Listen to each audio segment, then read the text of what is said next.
Breaking news Nellore జిల్లా DC Palli toll plaza వద్ద ఉద్రిక్తత చోటు చేసుకుంది. టోల్ సిబ్బందిపై వైసీపీ నాయకుడు నారాయణ స్వామి దాడికి పాల్పడ్డారు. నారాయణ స్వామి తన అనుచరులతో కలిసి కారులో టోల్ ప్లాజా దాటేందుకు ప్రయత్నించగా గేటు తెరుచుకోలేదు. టోల్ రుసుము చెల్లించి వెళ్లాలని సిబ్బంది సూచించడంతో ఇరు వర్గాల మధ్య వాగ్వాదం ప్రారంభమైంది. వాగ్వాదం కాస్త ఉద్రిక్తంగా మారడంతో నారాయణ స్వామి అనుచరులు సిబ్బందిపై ఒక్కసారిగా దాడికి దిగారు. ఈ ఘటనకు సంబంధించిన దృశ్యాలు అక్కడ ఉన్న సీసీటీవీలో రికార్డు అయ్యాయి. టోల్ సిబ్బంది ఇచ్చిన ఫిర్యాదు మేరకు పోలీసులు కేసు నమోదు చేసి విచారణ చేస్తున్నారు.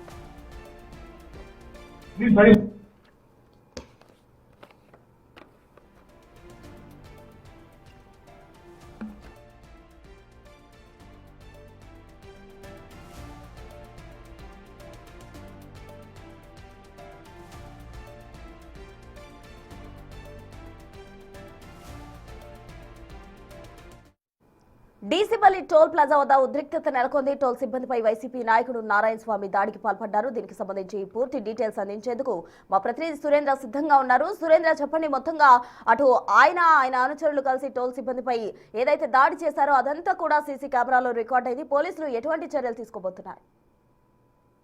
టోల్ సిబ్బంది పైన వైసీపీ నాయకుడు సంబంధించినటువంటి నారాయణ స్వామి దాడికి పాల్పడినటువంటి ఘటన ఆలస్యంగా వెలుగులోకి వచ్చింది. అయితే ఇదంతా కూడా నిన్న సాయంత్రం జరిగినట్లుగా తెలుస్తుంది. ఈ నారాయణ స్వామి నెల్లూరు నుంచి ఆత్మకూరు వైపు వెళ్తున్నటువంటి నేపథ్యంలో అక్కడ టోల్ ప్లాజా డీసీపల్లి వద్ద టోల్ ప్లాజా ఉంది. ఆ టోల్ ప్లాజా వద్ద ఆ గేటు తెరుచుకోలేదని చెప్పి ఒక్కసారిగా అక్కడ ఉన్నటువంటి సిబ్బంది పైన దాడి చేయడం జరిగింది. అయితే అదంతా కూడా అక్కడ ఉన్నటువంటి సీసీ కెమెరాలో రికార్డ్ అవడంతో ఇదంతా బయటకు వచ్చింది. అయితే ఈ నేపథ్యంలో ఆ టోల్ రుసుము చెల్లించి వెళ్లాలని సిబ్బంది సూచించడంతో ఆ టోల్ గేటు లేట్ గా తెచ్చుకోవడంతో ఆ యొక్క టోల్ సంబంధించినటువంటి ఫీజు చెల్లించనని చెప్పి వారి మధ్య కొంతసేపు మాటల వాగ్వాదం జరిగింది.